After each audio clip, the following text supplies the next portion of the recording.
Área 51. Por que tanto mistério em um único só lugar? O que eles guardam lá dentro de tão misterioso assim? Seriam OVNIs? Ou até mesmo amigos de um outro planeta? Então vamos nos aprofundar neste assunto tão empolgante a partir de agora? Iniciaremos com os relatos do famoso Robert Scott Lazar, Coral Gables, 26 de janeiro de 1959. Também conhecido por Bob Lazar, é um físico norte-americano que se notabilizou pela polêmica causada nas discussões sobre OVNIs acerca da Área 51. Lazar alega ter trabalhado de 1988 a 1989 como físico em uma área chamada S4, localizada perto de Groom Lake, Nevada, próximo à Área 51. De acordo com Lazar, S4 servia como um esconderijo militar para o estudo de discos voadores extraterrestres. O físico afirma ter visto 9 discos diferentes lá. Ele também fornece detalhes sobre o modo de propulsão das naves. História.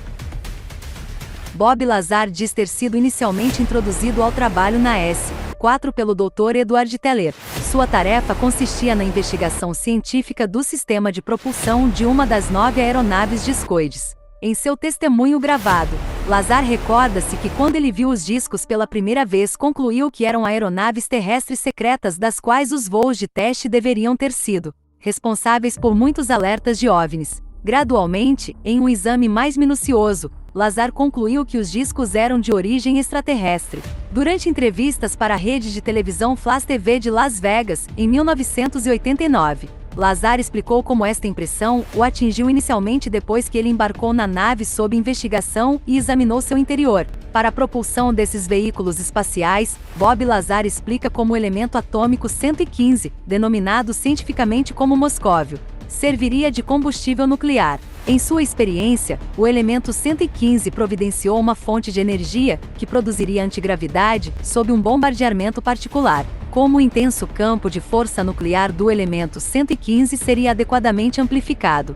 o efeito resultante seria a distorção do campo gravitacional circundante. Um veículo produzindo tal distorção poderia alterar sua própria relação com o espaço ao seu redor, permitindo encurtar dramaticamente a distância entre ele próprio e um destino mapeado. Lazar atribuiu a falta do elemento 115 na Terra ao fato da supernova na região terrestre da galáxia ter sido insuficientemente massiva para produzir núcleos dessa densidade. Ele postula que outras partes do universo poderiam ser ricas neste elemento.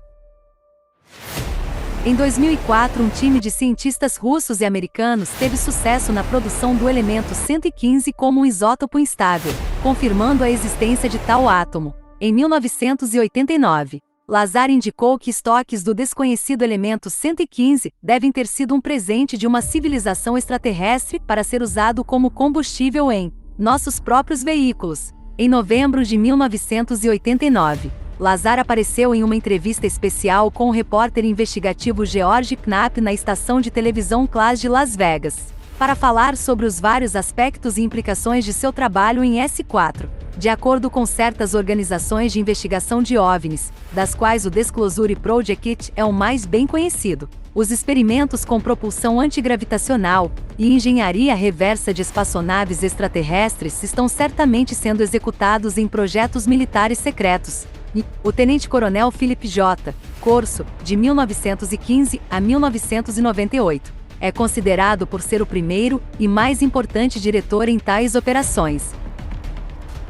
Ocupações atuais. United Nuclear. Bob Lazar administra uma companhia de suprimentos científicos com base em Albuquerque, Novo México, chamada United Nuclear. United Nuclear vende uma grande variedade de materiais incluindo minérios radioativos, ímãs poderosos, curiosidades científicas como aerogel e uma série de químicos. A empresa alega ter mais de 250 mil clientes satisfeitos, incluindo escolas e cientistas amadores.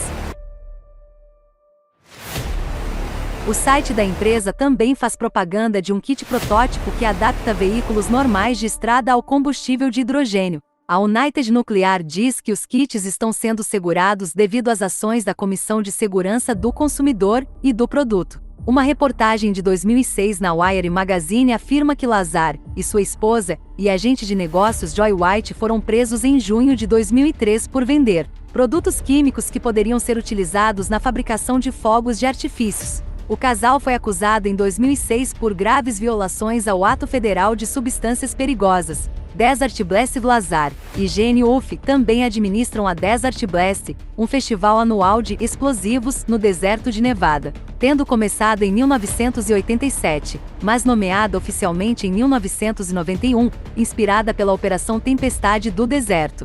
Desert Storm da Guerra do Golfo, o festival apresenta explosivos caseiros, foguetes e outras pirotecnias com a intenção de enfatizar a parte divertida da física.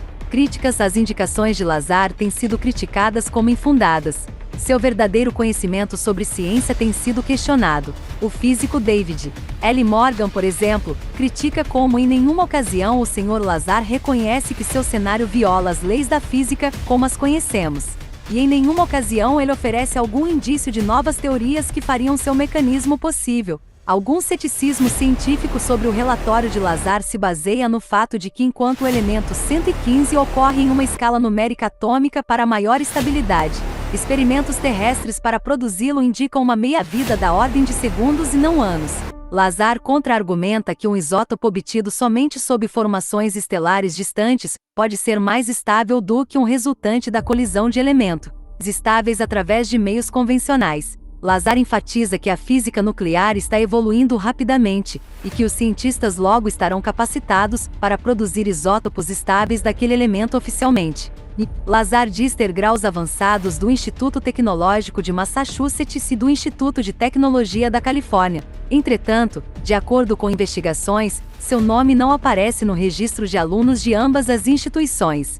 O livro de registros sequer contém fotos de identificação ou outras referências a Bob Lazar. Lazar alega que isto é resultado de uma intervenção do governo para apagar sua identidade passada. Em seu website comercial United Nuclear, Lazar escreve na seção About que tinha anteriormente trabalhado no Laboratório Nacional de Los Alamos, especificamente nas instalações Meson Physics, envolvido com experimentos utilizando o acelerador de partículas linear de meia milha de comprimento. Os críticos argumentam que o Laboratório Nuclear de Los Alamos não poderia apoiar essa alegação.